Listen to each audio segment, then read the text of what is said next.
It's important because the first ship with Ukrainian grain, which came to Kenya after the start of unprovoked and unjustified Russian invasion to Ukraine.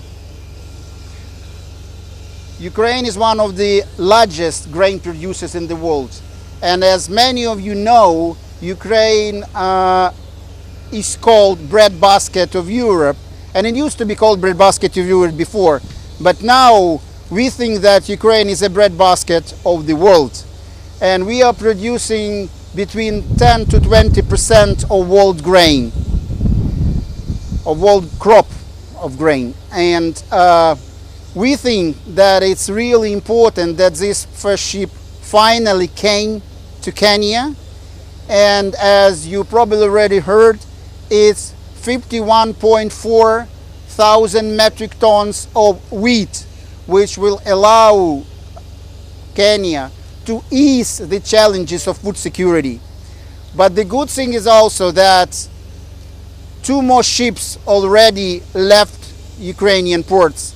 One ship the day before yesterday with a total weight of 53.8 thousand metric tons, and the third one left yesterday with 23.3 thousand metric tons, which actually bring the total amount of wheat which Ukraine sent to Kenya to 1,038,000 metric tons.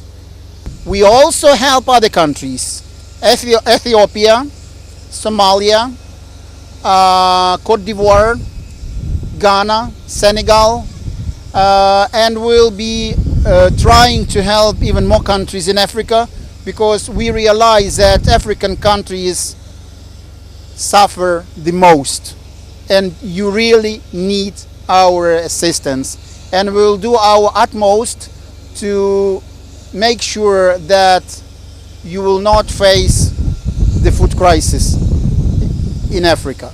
And again, a lot of depends on Russian side.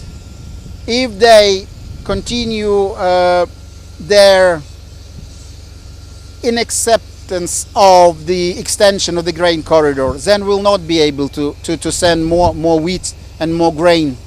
That is why it's important for all of us to understand that only by joining our actions all around the world, including in Kenya, we'll be able to make Russia to extend that grain corridor agreement and to allow us to continue our export.